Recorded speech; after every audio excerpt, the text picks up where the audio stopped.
Bonjour à toutes et à tous. Est-ce que l'on m'entend? Non, pas encore. Est-ce que le son est là? Oui, vous m'entendez? Bonjour à toutes et à tous. On va monter le son de sorte à ce que tout le monde puisse entendre cette conférence, cette première conférence du VapExpo Paris 2014. Nous allons parler cet après-midi d'un sujet qui intéresse énormément les vapoteurs, qui est celui de la santé, avec deux personnes que je vais vous présenter dans un instant. Le thème de la conférence, donc Vape et santé, le point sur les connaissances.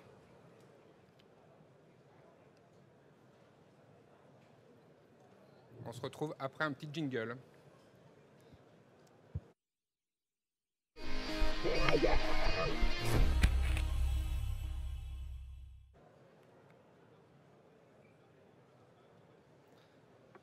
Voilà, bienvenue à tous cet après-midi pour cette conférence sur le thème de la santé. J'ai le plaisir de recevoir le professeur Riccardo Polosa de l'université de Catagne en Italie.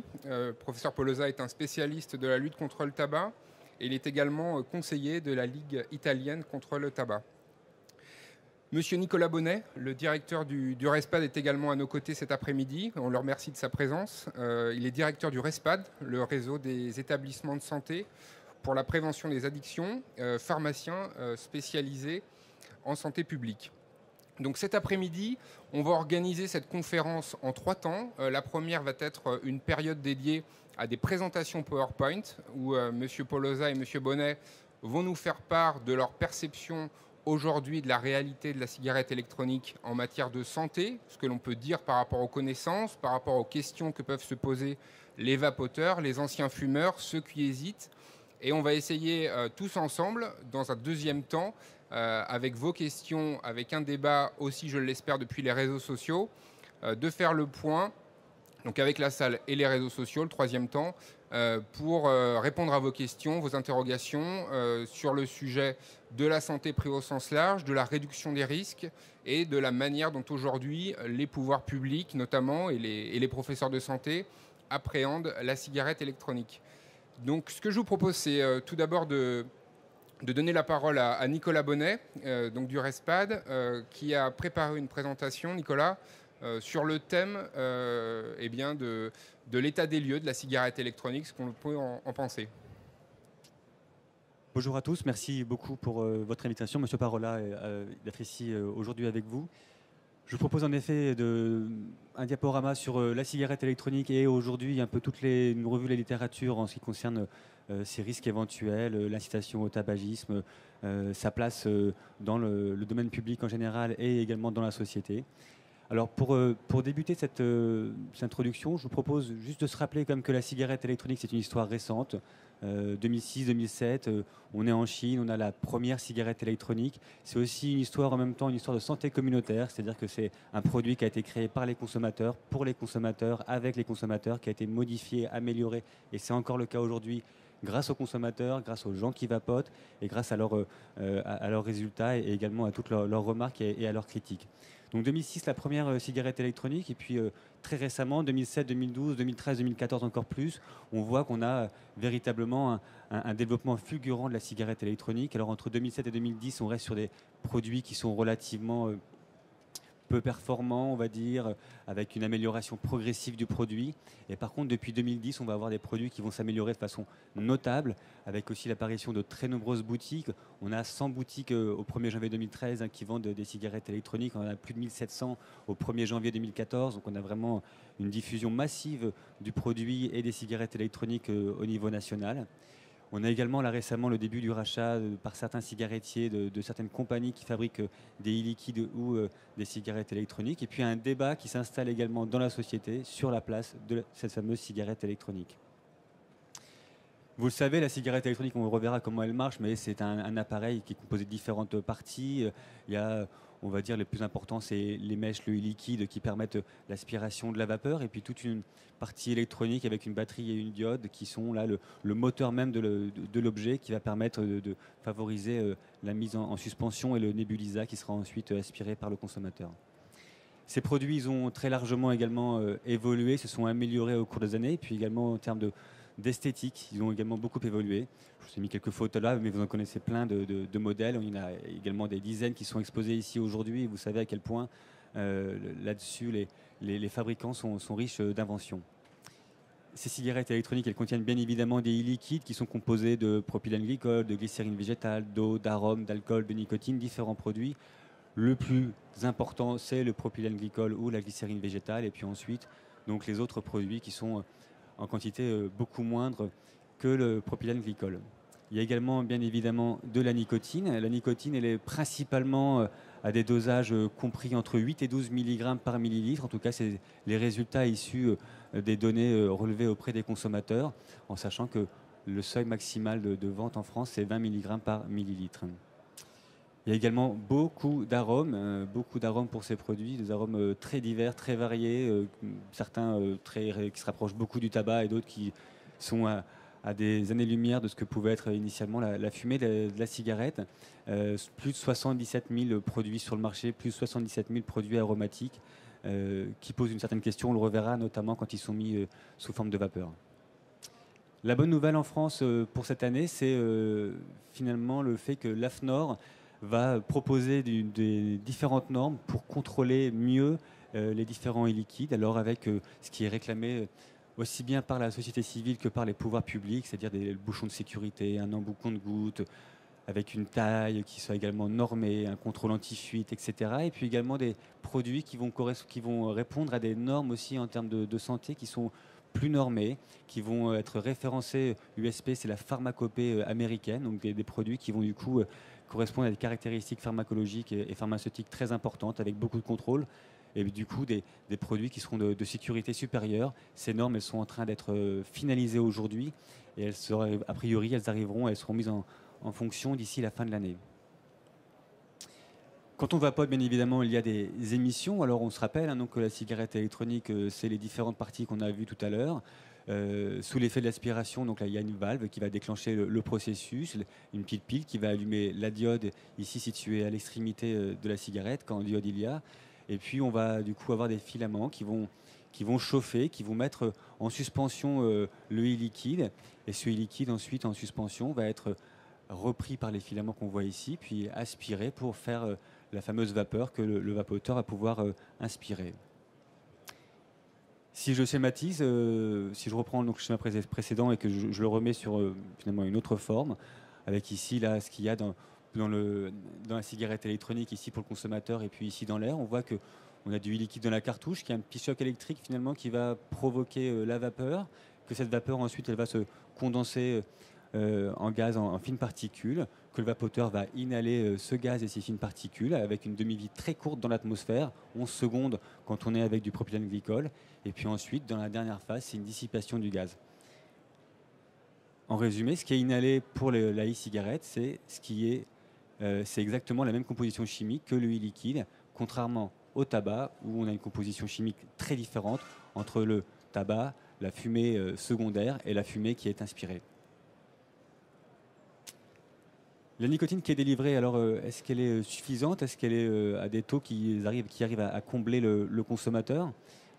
D'abord, se rappeler que la dépendance à la nicotine, ou en tout cas les pics de nicotine qui sont délivrés par la cigarette, on va dire industrielle ou normale, ils se schématisent de la façon suivante, c'est-à-dire que chaque cigarette va vous provoquer des pics de nicotine dans le cerveau qui vont favoriser la dépendance, alors que la cigarette électronique, grâce à sa fonction, grâce également au fait de pouvoir vapoter beaucoup plus régulièrement et de façon beaucoup moins intensive également dans la journée, on va avoir finalement les récepteurs nicotiniques qui vont être saturés tout au long de la journée, sans avoir des pics cérébraux. Et donc du coup, on va avoir un niveau de satisfaction qui va être comblé sans pour autant avoir une dépendance pharmacologique aussi importante qu'avec la nicotine présente dans la cigarette. Et quand on regarde les taux de cotinine, donc un composé, un métabolite de la nicotine, donc les taux de cotinine dans le sérum, on s'aperçoit que aussi bien chez les personnes qui fument des cigarettes que celles qui vapotent, on va avoir des taux de cotinine mesurés qui sont équivalents. Et donc on peut à juste titre penser que les personnes qui vapotent sont équilibrées en cotinine. On a une autotitration finalement de la quantité de nicotine qu'on absorbe, et donc on évite effectivement tout manque en nicotine. Ces produits sont-ils toxiques? C'est la grande question aujourd'hui, qui n'est pas encore totalement tranchée, mais pour laquelle quand même on a de plus en plus de données scientifiques. Alors on va d'abord s'intéresser aux nitrosamines, qui sont une classe de produits qui sont les cancérogènes, j'ai mis naturels du tabac, en tout cas les cancérogènes qu'on retrouve de façon la plus importante dans le tabac. Donc vous voyez, si on compare la cigarette électronique, la nicotine sous forme de gomme, de patch, du snus, ou après différents types de marques de cigarettes, on s'aperçoit que la cigarette électronique contient 1500 fois moins de nitrosamine, par exemple, que les cigarettes Marlboro. Elle en contient un peu plus que les gommes ou les patchs, mais elle en contient également beaucoup, beaucoup moins que le snus suédois. Donc on a vraiment un produit qui, en termes déjà de nitrosamine, dégage très très peu finalement de cancérogènes, voire à des seuils qui sont des seuils de toute façon non cancérogènes.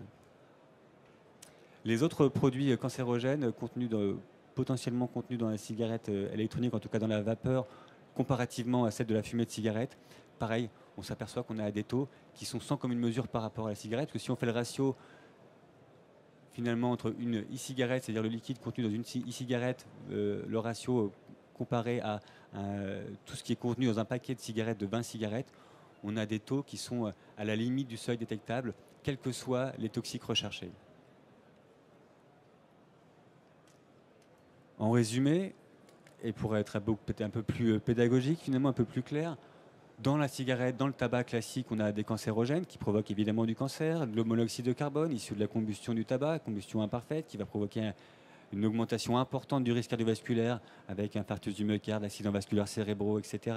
Des particules fines solides qui vont provoquer ce qu'on appelle une bronchopnéopathie chronique obstructive, c'est-à-dire un risque respiratoire, une incapacité à pouvoir respirer correctement. Des irritants qui vont provoquer une irritation de la cavité buccale, mais également de la gorge et de tout l'arbre respiratoire. Et puis de la nicotine qui va provoquer l'addiction. Dans la cigarette électronique, pas de cancérogène, ou en quantité à des seuils qui sont de toute façon non cancérogènes, pas de monoxyde de carbone, pas de particules fines solides, des irritants, oui, de la nicotine, oui, donc un maintien de l'addiction et également un maintien ou en tout cas une persistance éventuelle de l'irritation des voies respiratoires. Alors est-ce que la cigarette électronique du coup est sans danger et à qui se fier et comment trouver ou essayer de trouver du coup des données qui soient probantes, qui soient valides? Ce qui est sûr, c'est qu'aujourd'hui on a beaucoup d'études qui sont pour certaines trop anciennes, pour d'autres trop récentes, avec de nombreux biais qui sont payés, financés, certaines par des laboratoires pharmaceutiques, d'autres par l'industrie du tabac, des études qui se contredisent beaucoup, et ce qui fait que dans la presse grand public aujourd'hui, vous avez tout un tas de données contradictoires en permanence, certaines très alarmistes, d'autres au contraire très en faveur de la cigarette électronique. Je crois qu'on a encore besoin de prendre un peu de mesure, mais en tout cas, surtout de poser et de remettre la balle au centre, et à chaque fois de bien étudier à la loupe toutes les données qui sont publiées avant de crier victoire ou de crier au feu. Les experts qui font ces études, eh ben, également, ils ont quelques difficultés, c'est-à-dire que ces experts, eh ben, ils se contredisent souvent, ils évoluent dans le temps, leur position évolue, alors c'est très bien, il faut pouvoir changer d'avis. Ce qui est certain en tout cas, c'est que ça favorise aussi une grande confusion et que notamment aussi les experts initialement tabacologues, qui n'étaient pas forcément les plus favorables à la diffusion de la cigarette électronique, sont souvent très écoutés avec des messages très alarmistes sur ce produit. Dernière planche sur ces dangers éventuels de la cigarette électronique. Il y a à mon avis quelque chose qu'il ne faut pas perdre de vue et qu'on a déjà vu, enfin qu'on a aperçu là dans les tableaux avec les différents toxiques présents dans les deux produits, c'est qu'avec la cigarette électronique, on est sur l'autoroute dans le bon sens, on roule un petit peu plus que 130 km/h, mais quand même ça va, donc on a encore un ajustement à faire, on n'est pas totalement carré, mais on commence à s'en rapprocher, alors qu'avec la cigarette, le risque il est énorme, on est à contresens sur l'autoroute et on roule très très vite.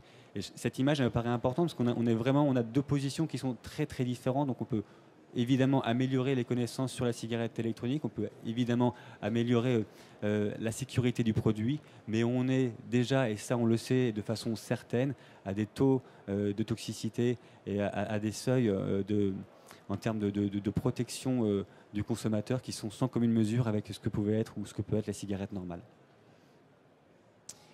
La question du vapotage passif, qui est également une question très importante, qui soulève aussi beaucoup de débats et qui est également l'enjeu de beaucoup de décisions publiques peut-être à venir. Alors, est-ce que le vapotage passif existe pour la cigarette électronique?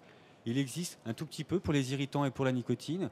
Pour les cancérogènes, a priori non. On va laisser un point d'interrogation. On reste toujours ouvert à des nouvelles données. Mais ce qui est certain, c'est qu'il n'y a aucun vapotage passif en ce qui concerne le monoxyde de carbone et les particules. Et puis quand on parle également de vapotage passif, il faut bien prendre en compte la durée d'émission. Vous savez, le vapotage passif, en tout cas plutôt initialement le tabagisme passif était le tabagisme, c'est le tabagisme issu de la combustion, de l'autocombustion de la cigarette, hein, donc de la fumée secondaire, qui est bien plus toxique finalement que la fumée qui est inhalée. Et donc, du coup, ce qui est intéressant de regarder, c'est la persistance, finalement, les minutes d'émission dans l'environnement de la fumée. Pour le vapotage, 300 bouffées de 3 secondes, à peu près sur une cigarette électronique, on va avoir un temps de persistance en termes de minutes d'émission de 15 minutes pour une cigarette électronique, alors que 20 cigarettes, avec un temps moyen de consommation, de 7 minutes et demie, avec 15 bouffées à chaque fois, on va avoir un taux d'émission dans l'environnement de 150 minutes. Donc on est déjà là sur deux seuils totalement différents. Ensuite, il y a la demi-vie des particules. La demi-vie des particules, c'est la durée pour laquelle la moitié des particules présentes dans l'environnement vont disparaître.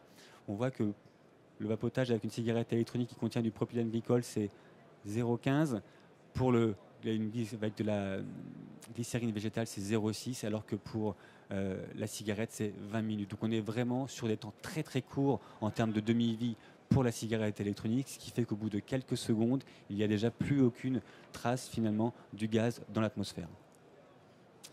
Les effets sur la santé, je vais aller assez vite parce que finalement, on a déjà beaucoup parlé de ça et on voit qu'il n'y a pas beaucoup de toxiques, donc il n'y aura pas beaucoup de complications. Par contre, on peut rappeler qu'il y a des avantages. Il y a notamment une diminution du risque d'avoir une obstruction bronchique. Hein. Là, le VEMS et le volume expiratoire mesuré, c'est la capacité respiratoire. On voit qu'avec la cigarette électronique, on a une nette amélioration de la capacité respiratoire par rapport à la cigarette. Et puis, comme il n'y a pas de combustion, il n'y a pas de monoxyde de carbone, et puis il n'y a pas de goudron, il n'y a pas de produits cancérogènes, ou quasiment pas. Donc, on est vraiment avec un produit qui minimise de nombreux risques. La cigarette électronique, de fait, est un véritable outil de réduction des risques liés à la consommation de produits nicotiniques. Les effets du vapotage sur la santé à long terme, toujours en question. On ne va pas trancher ici aujourd'hui. On a encore de nombreuses études à faire, sans doute, ou un suivi des populations. Mais on peut dire encore une fois, de façon certaine, qu'on n'aura absolument pas la même catastrophe sanitaire que celle qu'on a avec le tabac aujourd'hui. La dépendance. Est-ce que la cigarette électronique, finalement, arrive à vous aide ou aide à arrêter la dépendance à la nicotine? Je rappelle juste que quand on est fumeur, on est dépendant avec un besoin physique de nicotine, avec un besoin comportemental de la cigarette, et puis qu'avec des besoins affectifs, qui sont de l'attachement, qui sont également une compensation dans certains états psychiques, de retrouver un plaisir et donc du coup une satisfaction. Avec la cigarette, on l'a rappelé, on a des taux de nicotine qui augmentent très rapidement, de façon très brutale dans le cerveau, qui favorisent la dépendance. Avec la cigarette électronique, on l'a déjà rappelé, on a plutôt des tout petites vagues avec un niveau de satisfaction qui est stable et donc du coup une dépendance qui va être stable mais mesurée sans avoir en tout cas des pics cérébraux. Alors est-ce que du coup le vapoteur va continuer à être dépendant ou pas? Oui, il peut tout à fait continuer à être dépendant. Celui qui vapote, il peut continuer juste à vapoter et puis à continuer à être dépendant à la nicotine. Il peut stopper la nicotine, stopper son vapotage, ou prendre des e-liquides sans nicotine, ou il peut faire un mix de vapotage et de cigarette.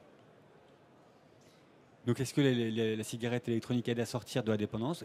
Ce qui est certain, c'est que la nicotine dans le tabac favorise un maintien de la dépendance et qu'il n'y a pas de sortie de la dépendance avec le maintien du tabac, alors qu'avec la cigarette électronique, on peut avoir une décroissance de l'addiction ou une persistance en fonction, on l'a vu, de son utilisation ou de l'utilisation qu'on en fait.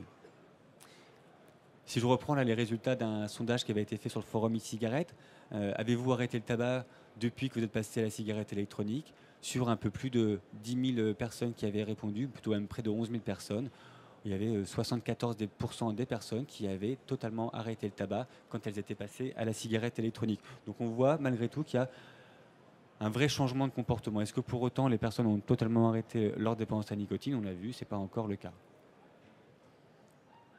Quelles recommandations alors on peut faire aux fumeurs? et puis également aux non-fumeurs. Pour le fumeur, on peut, oui, lui conseiller la cigarette électronique. Pourquoi? Parce que la réduction du tabagisme, c'est toujours bon à prendre. Il y a une réduction du risque très importante en termes de toxicité. Il y a potentiellement l'arrêt du tabac partiel ou total, transitoire ou définitif. Et puis également aussi une prévention de la reprise de la consommation de tabac quand on est abstinent.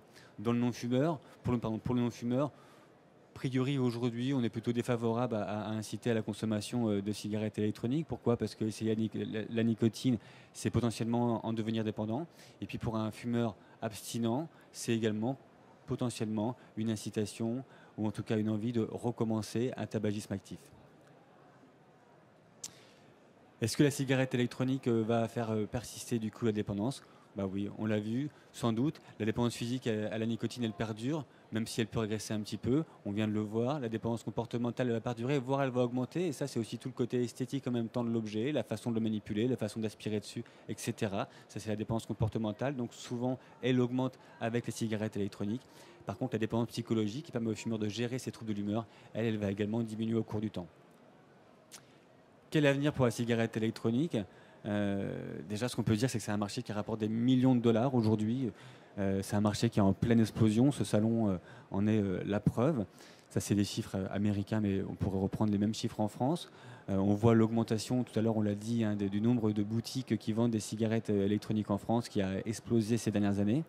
Et puis après, il y a d'autres données qui sont des données de corrélation, qui ne sont pas des données de conséquence, c'est-à-dire qu'il n'y a pas forcément un lien de cause à l'effet entre la cigarette électronique et les données que je vais vous présenter, mais ce qu'on s'aperçoit, c'est que depuis l'apparition sur le marché de la cigarette électronique, on a une diminution quand même du nombre de cigarettes vendues en France.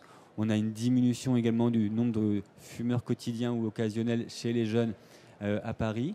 Et ça, c'est vraiment des données qui sont concomitantes, hein. Encore une fois, je ne peux pas vous dire si c'est l'apparition de la cigarette électronique qui a fait diminuer le nombre de fumeurs occasionnels ou quotidiens à Paris, mais en tout cas, on s'aperçoit qu'en même temps que la cigarette électronique apparaissait, on a eu une diminution du tabagisme. Et puis on a également du coup aussi une diminution des ventes de produits d'arrêt au tabac. Pour 2014, moins de 32%, donc une forte baisse, hein, des ventes de substituts nicotiniques en France. Pareil, corrélation, pas conséquence. On attend de voir. En tout cas, c'est des données, c'est des chiffres, c'est des illustrations qui sont importantes à prendre en considération. Qui dit du coup diminution des ventes de tabac et diminution des ventes de substituts nicotiniques, ben derrière, ça veut dire aussi qu'il y a des industries qui sont à la recherche de récupérer un marché qu'elles perdent, ou en tout cas d'essayer de retrouver leurs clients ou leurs consommateurs, notamment bien évidemment l'industrie du tabac, qui est, elle, experte pour semer la confusion depuis très longtemps. Il y a quelques années, on avait ce type de publicité, c'était il n'y a pas très longtemps. On a eu d'autres un peu plus récemment, avec d'autres produits encore qui étaient mis en avant auprès des adolescents ou auprès des femmes. C'est certain. Qu'il faut être très vigilant aujourd'hui à toute l'information ou à toutes ces données qui sont publiées par l'industrie du tabac, mais également par l'industrie pharmaceutique, et toujours les prendre avec beaucoup de pincettes avant de pouvoir les interpréter. Alors vous placez la ligne rouge entre du coup le champ sanitaire, l'industrie du tabac, l'industrie pharmaceutique et quels produits favoriser. Il y a 50 ans, c'était assez simple, hein, le marché de la nicotine, il y avait le tabac à brûler et puis le tabac à chiquer et le tabac à priser.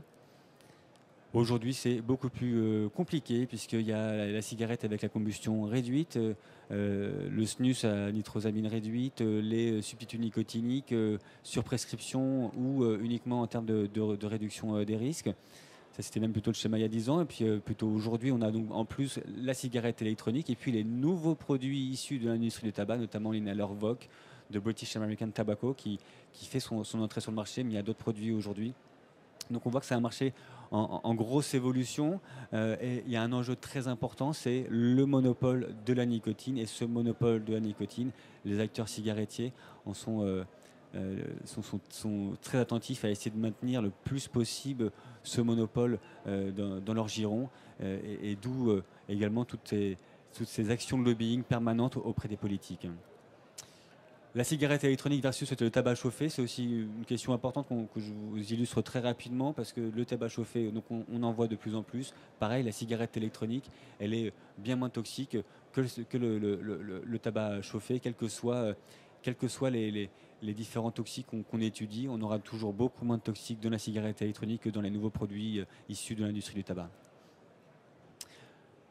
Enfin, les populations à risque et pour lesquelles, évidemment, aujourd'hui, on ne peut que déconseiller l'utilisation, en tout cas l'entrée dans la consommation, même si à certains moments, malgré tout, il faut pouvoir accompagner les personnes consommatrices. Ce sont les femmes enceintes, ce sont les populations les plus jeunes, ce sont les ex-fumeurs et ce sont les non-fumeurs. On l'a vu tout à l'heure, que ce soit pour l'entrée dans la dépendance, et que cette dépendance soit une dépendance liée à la nicotine, pharmacologique, ou uniquement une dépendance comportementale. L'évolution des consommations aujourd'hui, ça je vous le passe. On l'a vu tout à l'heure, il y a une diminution de la consommation de tabac chez les jeunes. Parallèlement à ça, il y a une augmentation de l'expérimentation de la cigarette électronique chez les plus jeunes à Paris. Ça fait vraiment des données très parisiennes, c'est un Paris-Île-de-France.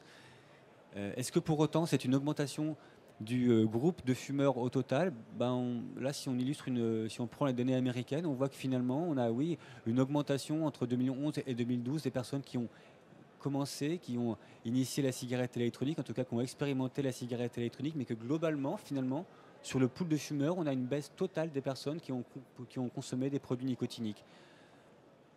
Voilà, donc on ne sait pas s'il y a une entrée dans le tabagisme. Est-ce que du coup ces jeunes qui commencent la cigarette électronique vont ensuite passer au tabac fumé? Ça, je ne peux pas vous le dire. Mais ce qu'on a, c'est que globalement, et que ce soit aux USA, en France, au Royaume-Uni, on a une diminution de la consommation de tabac ou de produits nicotiniques globale chez les jeunes, avec parallèlement une augmentation de l'expérimentation de la cigarette électronique.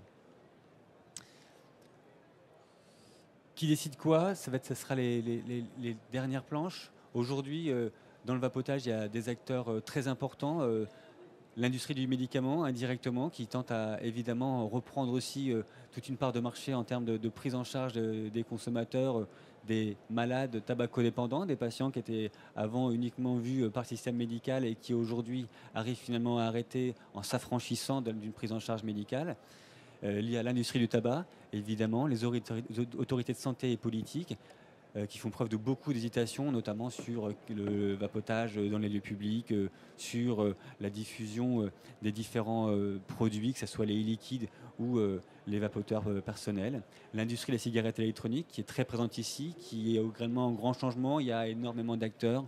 Sans doute qu'il va y avoir une diminution des acteurs au fur et à mesure, avec une concentration et puis des acteurs de plus en plus importants en termes de poids. Les buralistes aussi, qui ont totalement lopé le coche, vous le savez, de la cigarette électronique et qui aujourd'hui cherchent à essayer de récupérer ce marché, pareil, dans un esprit de garder tout un monopole autour de la diffusion des produits nicotiniques. Et puis j'ai mis les parents, mais ça peut être aussi la société en général, qui est finalement totalement déboussolée, avec des données contradictoires d'un jour à l'autre dans la presse et dans les médias. Et au-delà de la mainmise finalement de l'industrie du tabac ou celle du médicament, il y a aussi d'autres questions qui subsistent. C'est des questions juridiques, le code de la santé publique, la taxation ou pas, les douanes, la réglementation, les questions commerciales, les lieux de vente, etc. Beaucoup de choses encore, beaucoup de questions qui restent en suspens, qu'il faudra pouvoir débattre publiquement et sereinement avec des données issues de la littérature fondées sur les preuves dans les prochains mois, dans les prochaines années. C'est tout le travail que vous avez à faire, tout le travail qu'on a à faire aujourd'hui. Et tout le travail, j'espère, qui sera initié par les différents acteurs du champ. Voilà, j'en ai terminé pour ma présentation. Je vous remercie, restons ouverts, restons vigilants. En tout cas, ce qui est certain, c'est que la cigarette électronique reste un outil de réduction des risques à favoriser et à diffuser, notamment auprès des fumeurs actifs. Merci beaucoup.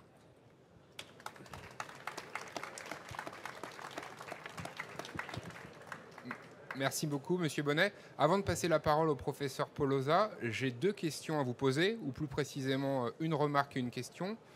La première remarque, c'est que vous avez co-signé un papier récemment dans le Huffington Post qui a beaucoup fait parler de lui dans la communauté des vapoteurs notamment.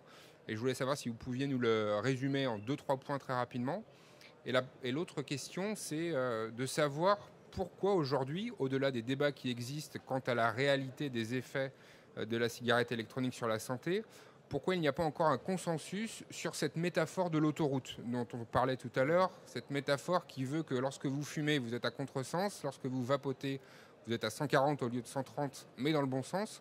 Pourquoi on voit encore des attaques très violentes par rapport à la cigarette électronique sur ce point précis de dire qu'il y a un différentiel de risque très élevé entre les deux produits? Merci beaucoup. Alors tout d'abord concernant l'article qui a été publié, enfin la tribune qui a été publiée donc sur le Huffington Post et co-signée par avec Jean-Pierre Coutron qui est président de la Fédération Diction et Philippe Michaud qui est président de l'IPSA qui est une autre association. Cette tribune, elle est consécutive à la diffusion de l'avis de l'OMS sur la cigarette électronique, qui est donc sorti il y a quelques semaines, et à la lecture de ces recommandations. On va y revenir tout à l'heure sur l'OMS. Oui. Et donc à l'issue de ces recommandations, on s'est rapidement dit qu'il fallait absolument réagir très vite pour pouvoir essayer, comme je l'ai dit au début du diaporama, remettre la balle au centre, donc retrouver la part des données valides, des données justes dans ce qui a été cité, et en même temps dédramatiser un débat avant qu'il ne s'enflamme trop rapidement. Essayer également de mettre le doigt sur les différents lobbying et groupes de pression qui peuvent agir également au sein de l'OMS et qui sont souvent défavorables à la diffusion de la cigarette électronique. Donc du coup, on a essayé de publier un papier objectif sur la cigarette électronique, sur sa diffusion, sur son intérêt en termes d'outils de réduction des risques, encore une fois, puisque c'est ce qui nous anime, nous, en tant qu'acteurs du soin, qu'acteurs de la prévention, c'est-à-dire d'avoir un outil qui, à un moment donné, permette aux fumeurs de gérer différemment sa consommation et d'avoir beaucoup moins de risques sur la santé. Sur votre deuxième question, sur la métaphore de l'autoroute, c'est une très bonne question. J'aurais une difficulté à trouver une réponse unique, parce que je veux dire, c'est un véritable paradoxe, cette métaphore, parce qu'effectivement, on a un produit dont on ne connaît pas tout, mais dont on connaît déjà, en tout cas, beaucoup de choses en termes de sécurité ou en termes, encore une fois, de diminution du risque par rapport à la cigarette normale. Pourquoi aujourd'hui il fait l'objet de tant d'attaques et de tant de freins de la part de différentes communautés, que ce soit de certains soignants, que ce soit de politiques, que ce soit d'administration, de l'agence du médicament, etc. etc. C'est une vraie question. Il y a derrière des enjeux politiques, des enjeux sociétaux, des enjeux financiers qui sont très importants, qu'on n'arrivera sans doute pas à lever comme ça avec juste dans ce simple débat, et qui sans doute aussi nous dépasse. Ce qui est certain, c'est que nous, en tant qu'acteurs, encore une fois, de la prévention, on doit garder le cap, on doit toujours rester du côté rouler dans le sens normal, rouler pourquoi pas à 140, encore une fois, mais en tout cas essayer de maintenir un minimum le risque pour les consommateurs. Okay. On vous transmet le volant, Monsieur Polosa. Oui.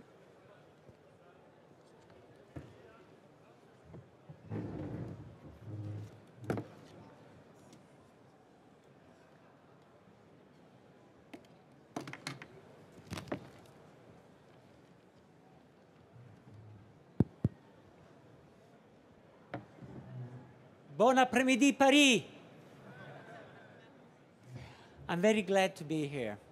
And I'm very grateful to Rémi Parola and FIVAPE for this kind invitation that allows me to speak to you, and I hope in very simple terms, about the many complexities of this very exciting area of, let's say, medicine. May I say that?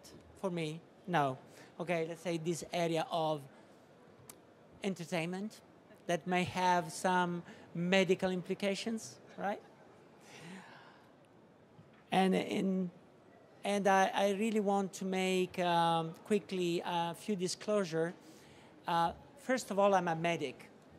I run one of the most busiest smoking cessation centers in Italy. So sometimes people tend to forget that I'm not a politician, not just a scientist, but a medic, and I know what I'm talking about. Second of all, I would like to thank you, FIVAPE, also for the kind donation to a non-profit organization, because my honoraria goes entirely to the Italian League Anti-Smoking, who has been battling very hard against a politician trying to hamper the progress of electronic cigarette in Italy and in the world. And with that said, I hope the clever technician here will start making a move, because otherwise you'll get very bored. There is a bonus. I'm Italian, so my Italian English is very understandable. And also, I'm talking to the people in the box over there. You should pay me money because I'm too easy to translate.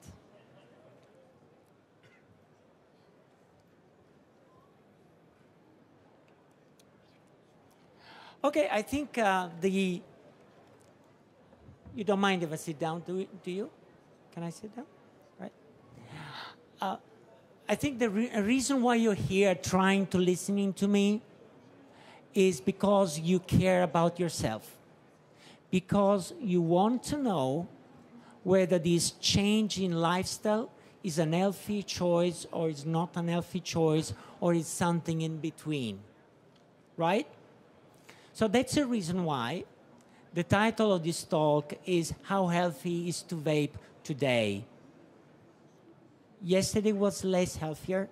Today is much healthier. Tomorrow, question mark.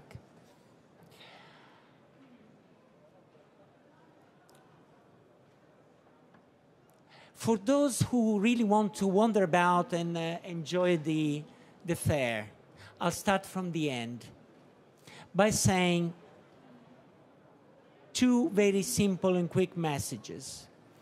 This is the WHO report statement that Dr. Bonnet rightly criticized through the article in the Washington Post. And it says essentially that electronic cigarettes, I'm reading it, you can read it, I can read it, deliver lower levels of toxin than conventional cigarettes. You know, public experts and public authorities, they say, however, but, they're never happy. There is always a but, there is always a however. But they still deliver some toxins. The accurate statement is, and that's for you guys, that you vape, electronic cigarette so far deliver lower levels of toxin than conventional cigarettes. And by an account, these lower levels of toxins are, in my opinion, of irrelevant health impact. So you should go back home happily today, thinking of what I've just said. Another important statement in that document by the WHO is that electronic cigarettes pollute the air less than conventional cigarettes. We all know that. We all been knowing these things for years. But they still pollute the air. The correct statement is the exposure of bystanders to chemicals in e-cigarette vapor is not at levels that would be expected to cause any health problems besides some irritation if you really want to account for that.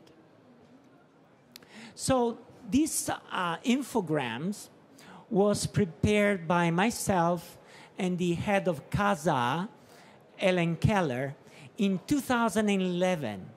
And let me tell you, today, September 2014, I'm even more convinced that I was showing in 2011 was true. It's a simple fact. I'm not going to repeat what Dr. Bonnet just said, because no tobacco, no combustion. Just vaporization of nicotine-containing solvents plus some ingredients, actually some ingredients. Now, you see there are over 80,000 different ingredients. Nicotine fats. So we are taking nicotine. But nicotine, is that really dangerous?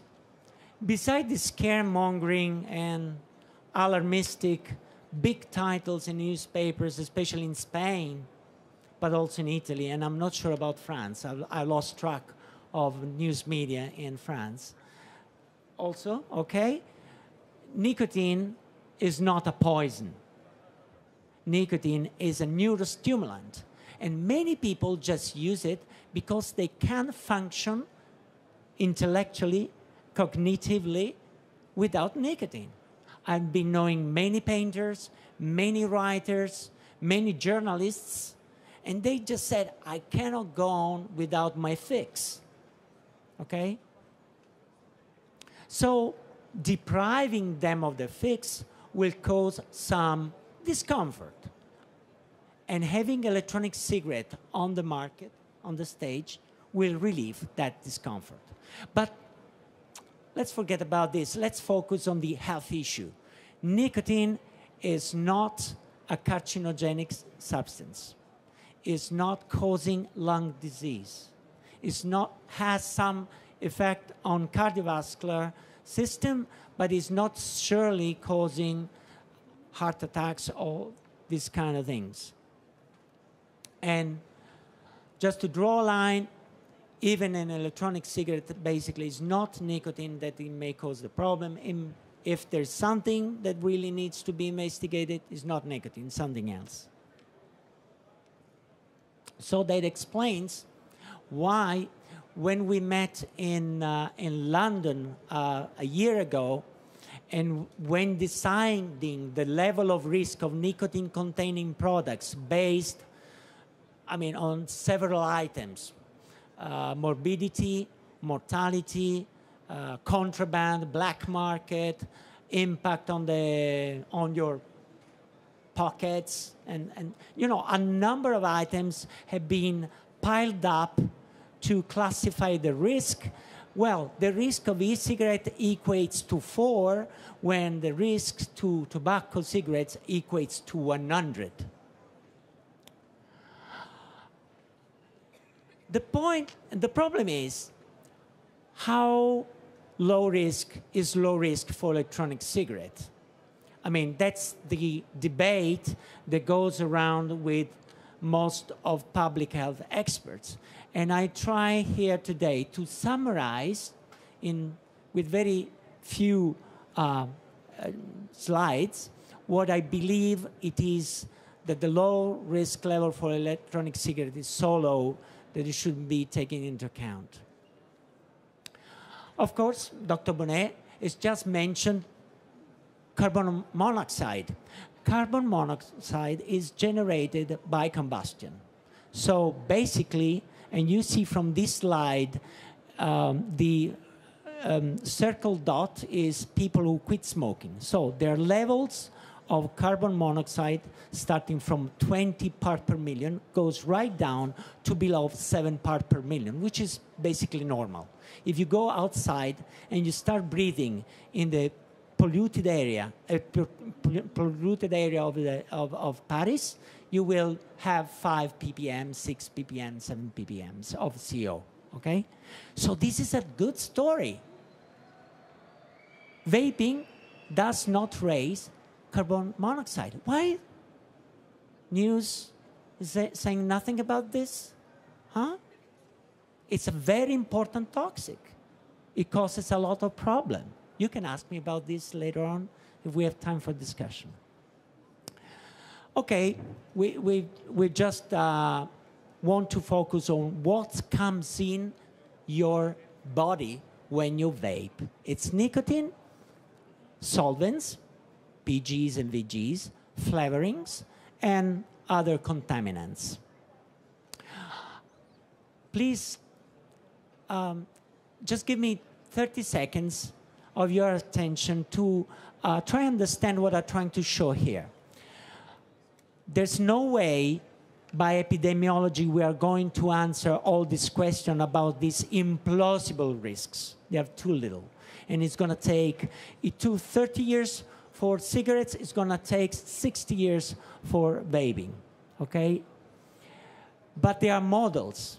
One of the models that we can envisage to use is cytotoxicity models. So they take your human cells, they put it in a little plastic transparent dish, they give food to these cells, it's called culture media, okay? And they start growing until they cover all the bottom of this transparent dish. And they look like this, nice, healthy. What happens if I smoke a cigarette and I give some of the vapor of the tobacco smoke to these healthy cells? They die. They detach from the bottom of the dish and they die. What happens if I vape with nicotine? they look pretty much healthy to me. Don't you think it's more or less the same? I cannot see any major evidence, although if I can measure some difference, yeah, some implausible difference will be there. But anyway, this is just some data that says exactly what I just said, that nicotine is not associated with any cytotoxicity. It's a dose-response study, okay? And then, this slide, I think, has been shown already. When you think of nicotine, you think of total dose in terms of toxicity. When we think of addiction, when we talk about addiction, we need to talk about speed of dosing, which is a completely different matter. Total dose. Believe it or not, the total dose that you can reach with most advanced models today is equal to 1 cigarette, but it takes 35 minutes to reach the same dose in your body. Are you vaping 35 minutes continuously? I don't think so. And nicotine has a metabolism because our body are not stupid. They defend themselves against toxic substances. So they metabolize them. And metabolism of nicotine is fairly rapid. Let's take a walk into the solvents and excipients. Propylene glycol and glycerol. Okay, you can read this in basic facts. We know that these are fairly safe. Fairly safe. They can cause some irritation in susceptible individuals. Not in all individuals will experience irritation from these components, from these excipients. And as a matter of fact, you can switch from PG to VG just to see whether the excipients is less irritant for yourself so that you can enjoy vaping. And again, in the same model of happy cells living on the bottom flask, you will see that there's no cytotoxicity measured. However, again, scaremongering media, especially in Spain, has projected terrible scenario for these ingredients. Lipoid pneumonia. Wow, that sounds very nasty, doesn't it? Lipoid pneumonia, it's something that occurs when our lung is exposed to huge amounts of lipids. And these cells are our guardian angels deep inside our lungs. They are called macrophages. What they do, they eat all dirt that comes from the environment that we breathe every day. So in this case, they are eating lipids. They are coming from somewhere. But it's not coming from your vape cigarette. It's not coming from vaping, although there are case reports. But these case reports have been clearly misunderstanding the whole, let's call it biology of the electronic cigarette, because the glycerol is not a lipid. It comes from glycerin, that's correct, but glycerol is an alcohol, so it's very soluble, and it doesn't get stuck in macrophages. So it's a lie, or people didn't just understood what they were doing. Actually, that lady was fumigating the house against cockroaches, so fumigation contains lipids, and that's the real reason. This is a very nice but complex slide. What it says is this constellation here is a collection of all side effects that have been collecting through vapors through the web, okay? There are a lot of things. I'm not going to read them out to you. Of course, this is a sign that for some people, there are hypersensitivity reaction occurring. Let's talk about eye drops. You can use eye drops. Anybody can use eye drops, but there are people who are sensitized to some components in the eye drops, and about 2-3% of these people will not be able to tolerate it. And that's exactly the percentage that we see in the survey. It's not here. There are a number of side effects, for example, in asthmatics who vape these ingredients. And to me, as a respiratory physician, this is incredible. Why is it incredible? Because an asthmatic patient can develop asthma by breathing cold air from the Alps. Nothing is more clear than the cold air from the Alps, but it's cold, so it's irritant. The same asthmatics will not develop asthma with vape because it's warm and doesn't trigger asthma attacks. Okay, so, but there are 2-3% of people with respiratory condition that can develop problems, but just as somebody can develop conjunctivitis from the wrong eye drop.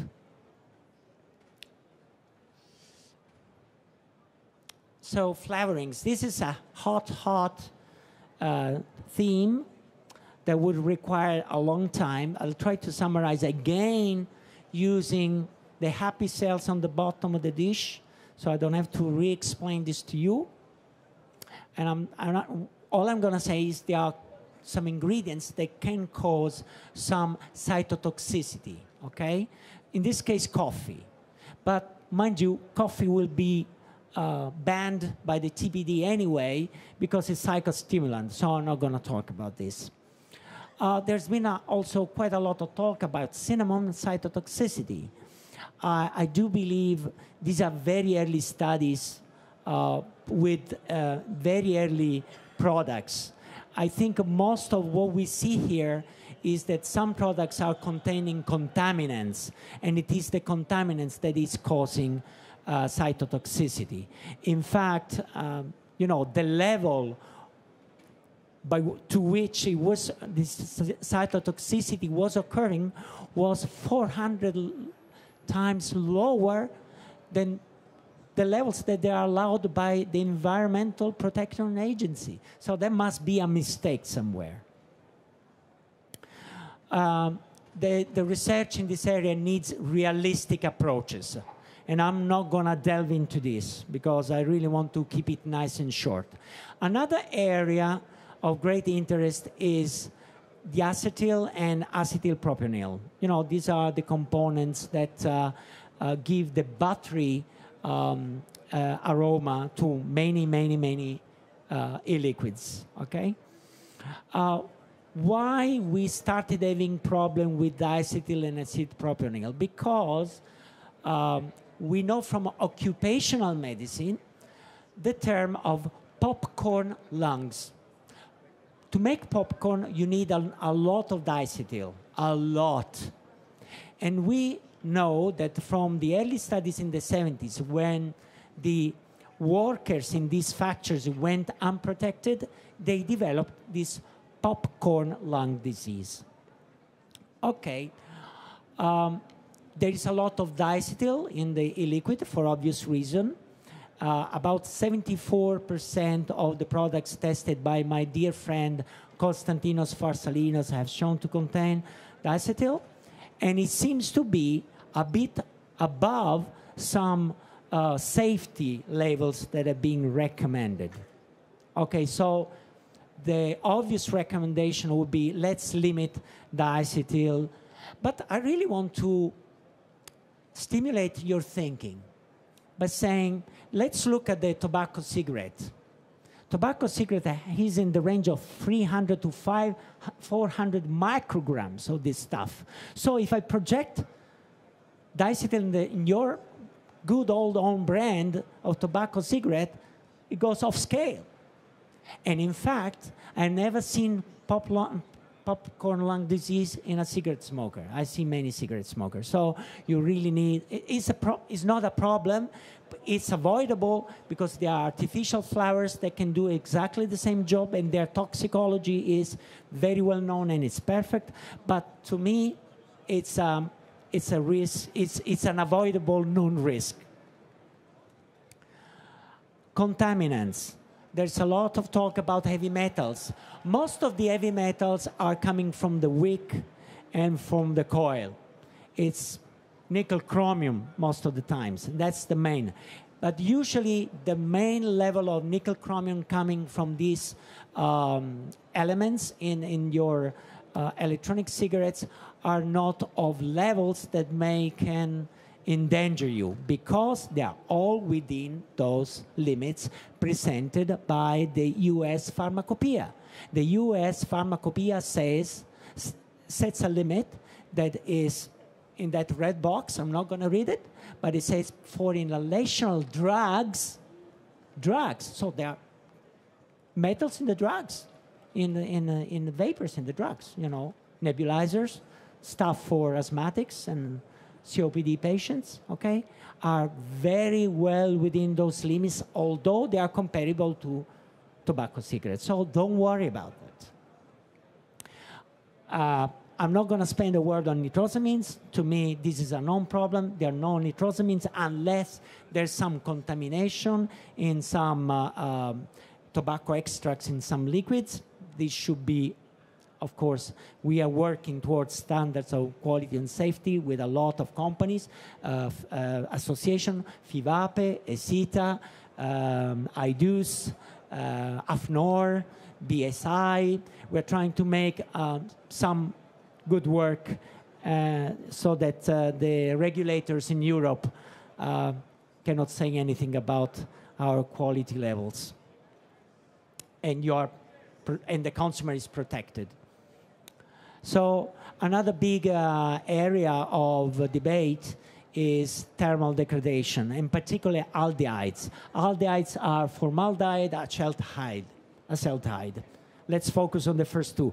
And if you compare with the conventional cigarette, one conventional cigarette equates to 15 puffs of your electronic cigarette. You know, the difference is formaldehyde is 10 times less in electronic cigarettes, and acetaldehyde is 450 times less than your own old tobacco cigarette. But this is not all. This is when I use this guy, Dr. Count's criteria. If I use beta studies from California institutes, the ranges are completely different. And you know what happens? The same slides becomes not 10 times less than tobacco cigarette, it's 57 times less than tobacco cigarette for formaldehyde. And from acetaldehyde is 2,200 times less, to 22,000% less, okay? What the regulators want more? You tell me, for God's sake.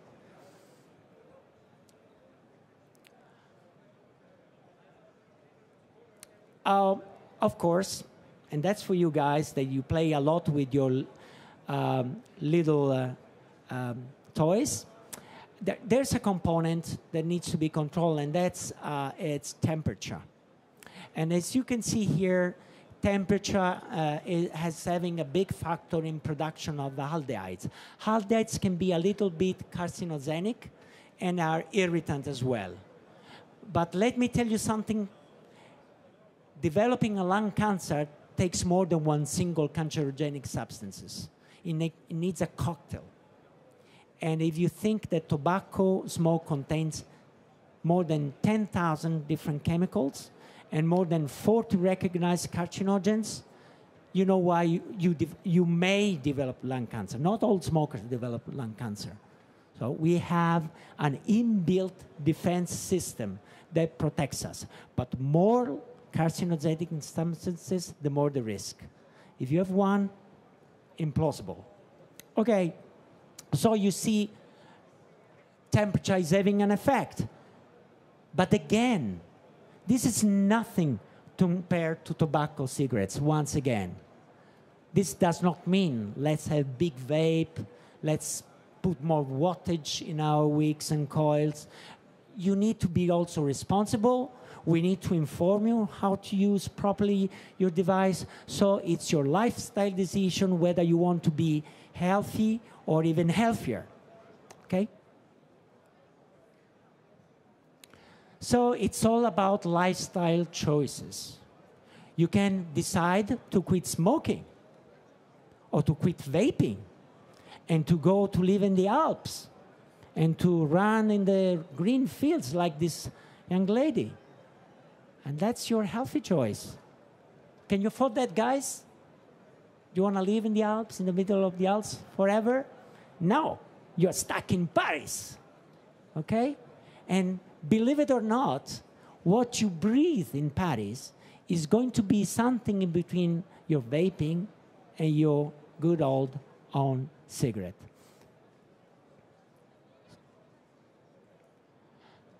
Last slide.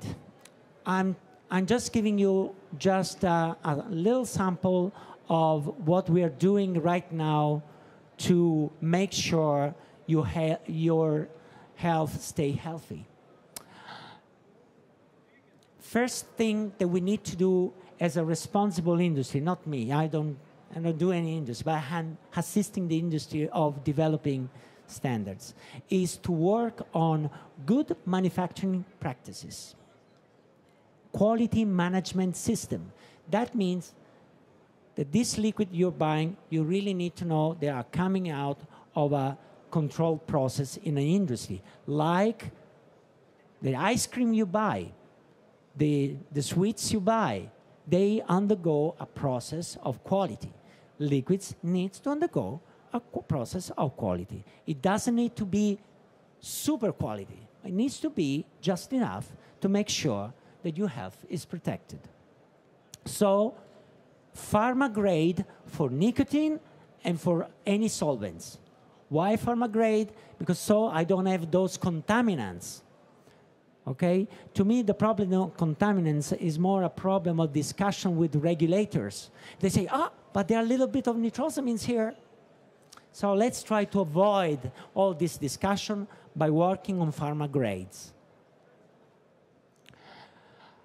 I'm not saying natural flowers are bad, but from a toxicological assessment point of view, are dodgy and complex and expensive. Because many artificial flowering can just provide you with the same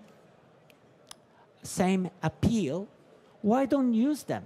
They have full toxicological risk assessment done, so why not use it? That would be the best way out. Food colorings, there's a lot of debate about food colorings. In my opinion, they do not add very much to the experience, so I wouldn't use it. But many producers would object to that. Another area which relates specifically to what I've just said about formaldehyde and acetaldehydes, it's temperature control. But new technology is coming. The new technology will allow the electronic cigarette of the future, but the future is tomorrow, really tomorrow. Basically, we do already have temperature control that really works. So they will not speed your car about 130 miles per hour. You'll have a BMW with speed control at 80, sorry. But if you want to be safe, that's what you should do. And of course, there's also the big chapter about safer materials like wicks and coils and plastics. You know, they can all have an influence on your health. But I think together with temperature control, we are going to minimize this aspect. And all of this just because consumer safety must be a priority. It's not just about health. It's consumer safety. It's a basic principle. And this industry is very, very young. So it needs some standard of quality and safety. And by the way, this hand is mine. Thank you.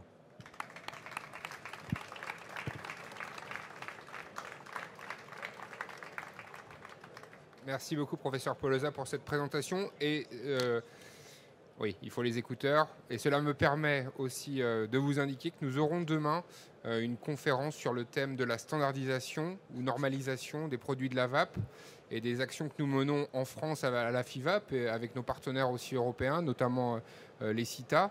Et on pourra voir justement précisément les différents enjeux sur lesquels nous devons travailler pour définir des standards, des normes qui permettent de garantir la sécurité et la qualité des produits de la vape. Il y a un micro dans le public et on va le faire tourner si vous avez des questions à poser à M. Polosa et à M. Bonnet par rapport à des points précis, mais peut-être aussi plus généraux, les questions que vous pouvez vous poser vous personnellement en tant qu'ex-fumeur vapoteur ou vapofumeur. Il y a aussi différents profils de vapoteurs. Qui veut poser une question ?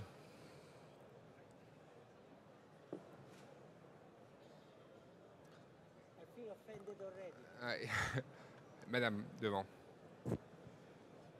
Merci. C'est une question personnelle.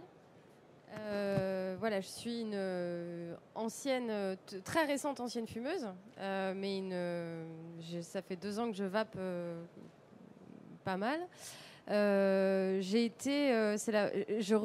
fais partie, je pense, des 2 ou 3% de vapoteurs qui ressentent des irritations pulmonaires, voire des gènes pulmonaires. Et j'aurais aimé savoir si c'est plutôt le propylène glycol ou plutôt la glycérine végétale si on a des indices de savoir ce qui est le plus irritant des 2 produits.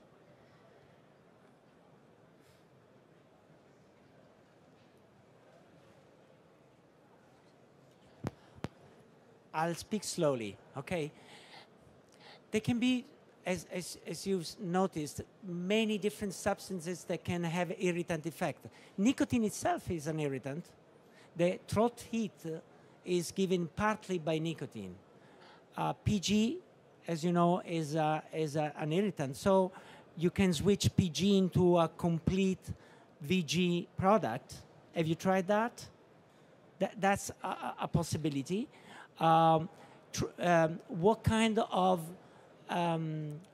electronic cigarette do you use? Is a variable voltage? Is nearly a big battery?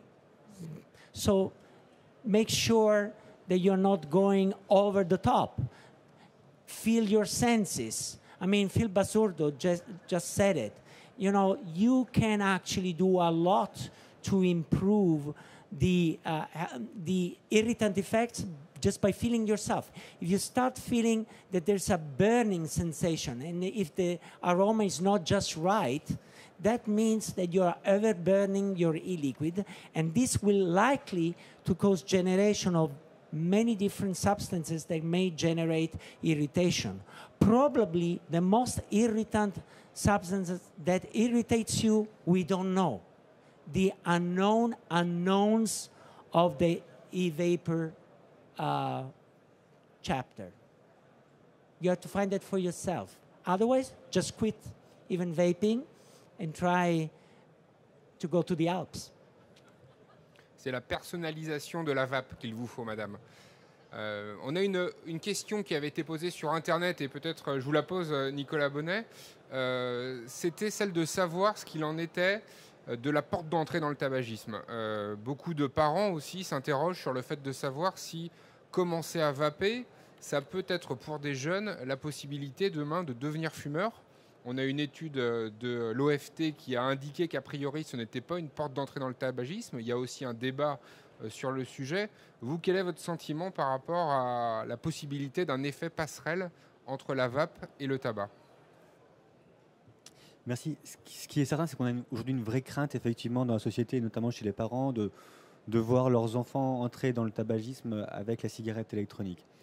Ce qu'on voit dans les études, c'est 2 tendances. C'est d'abord une augmentation de l'expérimentation de la cigarette électronique chez les plus jeunes, et en même temps une diminution de la consommation globale de produits nicotiniques chez ces mêmes personnes. Donc du coup, finalement, un pool, tout à l'heure, ce que j'essaie un petit peu d'expliquer, un pool de consommateurs de nicotine chez les plus jeunes, les 15-20 ans, qui est en diminution, avec à l'intérieur de ce pool une augmentation de ceux qui expérimentent la cigarette électronique. Ceux qui ont expérimenté, qu'est-ce qu'ils vont devenir ? Est-ce qu'ils vont continuer ensuite à consommer des produits nicotiniques ? Peut-être.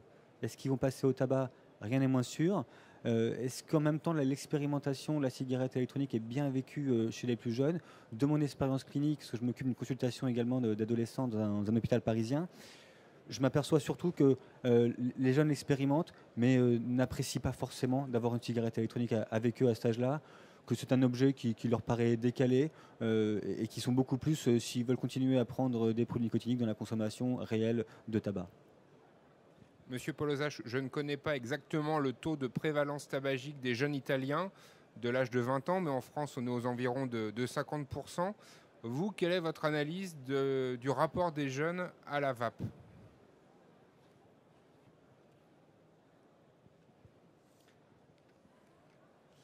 We don't have data in Italy to comment on that, but my impression by analyzing the situation in the schools is that the problem of vaping and smoking has to be contextualized in a larger phenomenon, which is cannabis, which is little tablets, MCDC, and other heavier drugs. This is a big phenomenon in the Italian schools, which is bigger than smoking and bigger than e-cigarette vaping. I'm disconcerted because the public health officials are focusing so much on electronic cigarettes when they should focus on other problems. And the reason why in the US you have a reduction of the overall smoking prevalence may be because electronic cigarette is having success, but my suspicion is that because other drugs are of more interest to youngsters, that they want to have we've been young. Oh, you're young, of course. But, young people don't want super safe things. They want to take some risk. It's a risk-seeking behavior. And you're not risk-seeking behavior with an electronic cigarette. I cannot believe this. So they can say whatever they want. In a few years, we'll be able to demonstrate once and for all that this getaway story is...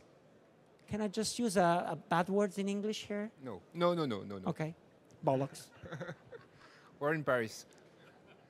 Est-ce qu'il y a des questions dans le public? Full stupidity. It's not recognizing that the real problems are somewhere else. Bonsoir. A priori, la seule substance addictive dans la e-cigarette serait donc la nicotine.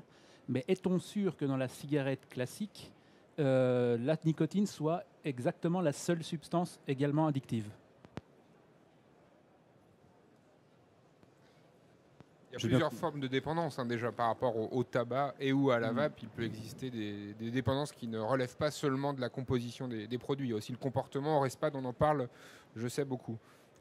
Oui, se rappeler en tout cas en effet que la dépendance, c'est un comportement qui a différentes facettes, qui est motivé aussi bien par des données comportementales, par des données environnementales, par des données neurobiologiques, et que c'est cette mixité, ces trois environnements, l'interaction entre l'individu, le produit et également c'est ce qui va vouloir en retirer, qui va derrière créer une dépendance. Ça veut dire que pour être dépendant, il faut à un moment donné rencontrer le produit à un moment précis de sa vie, dans un environnement particulier. Derrière cette question, j'entends également, de votre question, monsieur, j'entends également les données qu'on a vues publiées dans la littérature, notamment scientifique, il y a maintenant quelques années quand même, qui faisaient état de la dépendance à la cigarette, non liée à la nicotine, mais plutôt à des IMAO, ce qu'on appelle des inhibiteurs de la monoamine oxydase, qui sont des antidépresseurs qui seraient présents en quantité suffisante dans la cigarette pour amener une dépendance. Travaux qui, maintenant on le sait, avaient été financés par l'industrie du tabac, publiés par des neuroscientifiques de haut niveau et qui ont été maintenant très largement déconstruits. Et on est revenu finalement sur une position assez stable qui est de dire oui, le produit addictogène dans la cigarette, c'est la nicotine. Mais attention, évidemment, pour être dépendant, comme vous le rappelez, il faut aussi une composante environnementale, une composante génétique, une composante neurobiologique qui sont très spécifiques à chaque individu.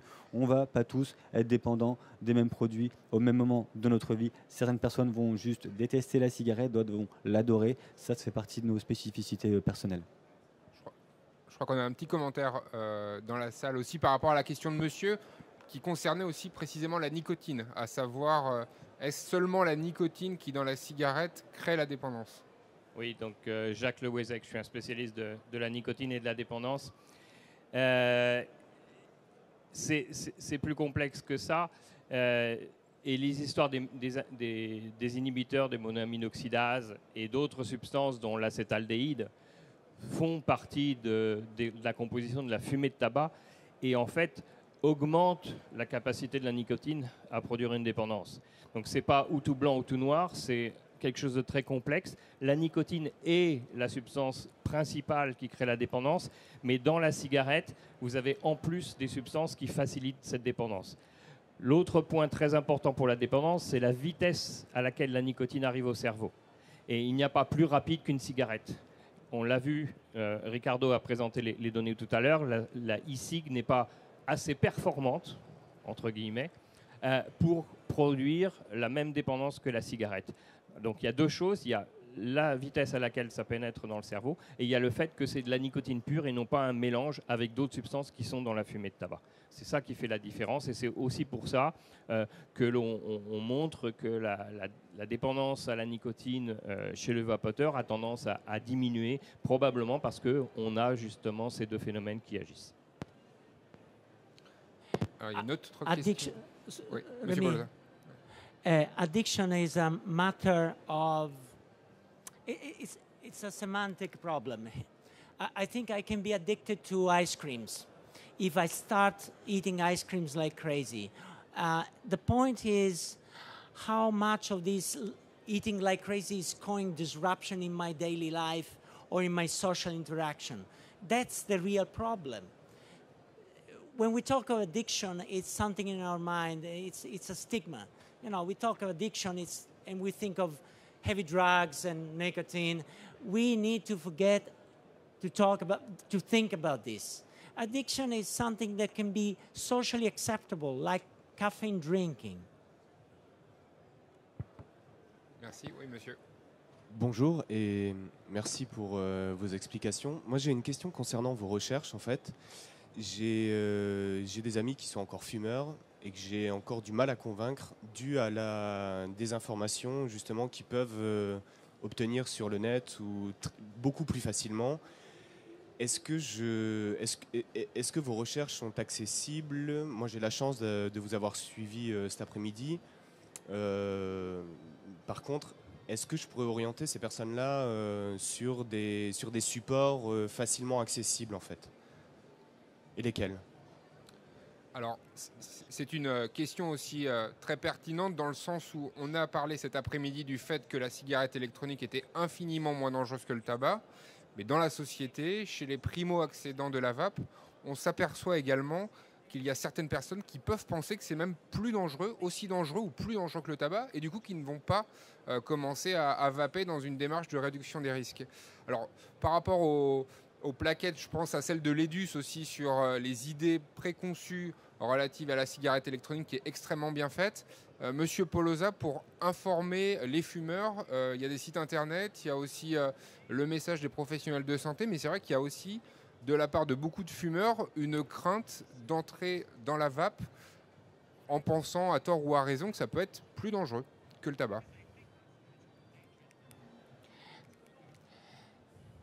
Excellent question, because it allows us to bring on the table a very important debate, which is media is confounding our mind, and media is controlled by the strong powers, pharma, governments, big societies who live on the money of pharma and so forth. So the confusion is not just for your friends, I'm afraid. It's also for a lot of doctors.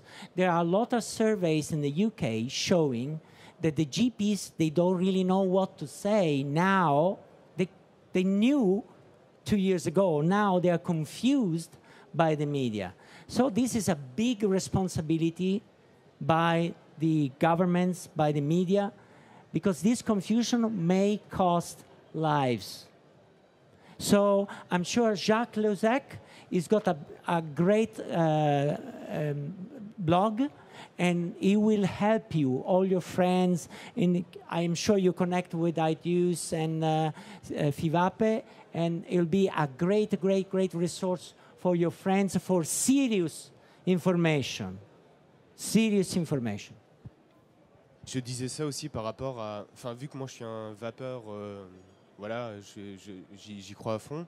Mais par exemple, adhérer à l'EIDUS pour un fumeur de 10 € pour avoir accès à ces documents, ça... Enfin, Non, alors, je ne me ferai pas le blog de Jacques. Je ne me ferai pas le porte-parole de l'EDUS, mais il n'y a pas besoin d'adhérer à l'EDUS pour obtenir les informations. Parce que moi je suis adhérent et on m'a renvoyé ça comme information, on m'a dit je peux pas avoir accès au truc. Non, pas du tout. D'accord. On confirmera avec Brice Lepoutre qui doit être dans les couloirs, mais pas du tout. Les informations sont accessibles librement. Et peut-être aussi de manière très prosaïque, le premier point par rapport à la santé, c'est peut-être vous, votre ressenti, qui est maintenant est éloigné, mais on a quand même aussi beaucoup d'anciens fumeurs qui expliquent tous les bénéfices qu'ils ont recueillis en devenant vapoteurs. Et on pense notamment au goût, au fait que beaucoup de vapoteurs aujourd'hui sont gênés par la fumée du tabac et sont de ce point de vue-là beaucoup plus proches d'un non-fumeur que d'un fumeur. Quand on est vapoteur, on est gêné par la fumée du tabac. Un tout petit complément, et pour revenir en même temps sur EDUS, c'est que finalement cette cigarette électronique, comme tout à l'heure je l'ai présenté, c'est avant tout un produit de santé communautaire. Et c'est à mon sens très important parce qu'on se retrouve du coup avec les usagers qui sont devenus les experts de leurs produits et qui produisent la meilleure information. Le site d'EDUS, sincèrement, c'est une référence. Ils brassent toute la littérature scientifique internationale qui sort et ils en extraient derrière des recommandations et une interprétation qui est bonne, qui est justifiée, qu'on pourrait, j'ai envie de dire, nous, scientifiques ou du monde du soignant, un petit peu des fois critiquer sur la teneur des propos ou sur la façon qualitative dont les sujets sont amenés, mais aussi sinon qui sur le fond n'est absolument pas contestable. Et ça, on le retrouve de la même manière dans le champ des drogues illicites depuis très longtemps, où la meilleure information sur les drogues illicites, elle est venue de la part des consommateurs avant que ce soit les pouvoirs publics ou les autorités sanitaires qui s'en chargent. Ça me permet de rebondir, professeur Polosa, par rapport à cette confusion engendrée par les médias. Récemment, les vapoteurs ont aussi pu être déstabilisés par rapport à la volonté de l'OMS. Alors c'est un rapport préliminaire, on en a parlé rapidement tout à l'heure, mais à cette volonté peut-être de l'OMS de réglementer les produits de la vape via la Convention cadre pour la lutte anti-tabac. Est-ce que selon vous, la bataille est déjà perdue? La vape va être considérée comme un produit du tabac annexe, connexe, ou alors il y a encore la possibilité de modifier cette volonté de réglementer la vape avec le tabac? C'est les dangers qui ont été soulignés par l'Organisation mondiale de la santé. Alors il y a déjà eu beaucoup de critiques, mais comment voyez-vous l'avenir de ce dossier?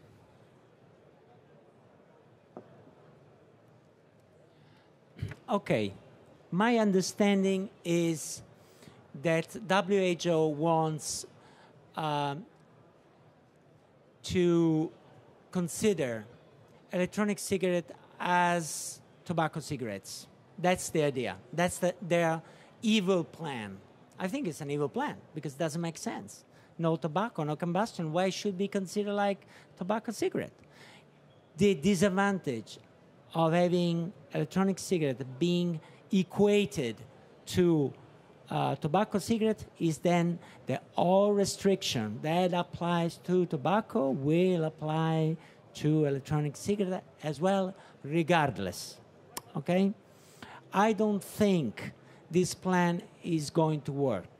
And I'm not going to tell you why, because there may be evil people that will tell the plan somewhere else. Anyway, I think we will guard the electronic cigarette future, and I think the WHO made a fool of itself, and many scientists are already recognizing how mean is this campaign, and they are engrossing the crusade of the e-cigarette, of the scientists pro-electronic cigarette.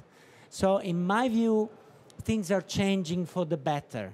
Even in Italy, 2 days ago, I was at the parliament to discuss the new law because the Italians were the best. They equated electronic cigarette to tobacco last year. You know what happened? Nothing happened because they were hoping to get a lot of money by the excise taxes. They got nothing. The industry crippled. And now they're rethinking everything back again, and they want to do it properly with scientists on board. So we are guiding the process. So the taxation will be very much reduced, and it will be sustainable, because that's what it has got in their mind. You know, the parliamentarians recognize that this reduced risk and the taxation needs to be reduced at the same level. Merci. Nous allons terminer cette conférence sur cette note d'espoir aussi pour l'Italie qui avait subi une forte taxation des produits de la vape, et l'espoir demeure aussi pour l'Italie et je pense par rapport à l'Organisation mondiale de la santé. Merci beaucoup à Riccardo Polosa d'avoir participé, d'être venu de Sicile jusqu'à Paris pour nous faire part de son point de vue. Merci beaucoup aussi à Nicolas Bonnet du RESPAD, et on suivra de près les prochains travaux, les prochaines conférences que vous mènerez sur la cigarette électronique. Je vous annonce aussi que la prochaine conférence a lieu à 17h, intitulée Culture Vape. Elle réunira Yann Kounen, Phil Buzardo et Oliver Kershaw d'e-Cigarette Forum. C'est à 17h donc avec Guylain Armand. Et je vous remercie beaucoup à tous, et on se retrouve à demain aussi pour de nouvelles conférences et des points sur différents pays. Merci.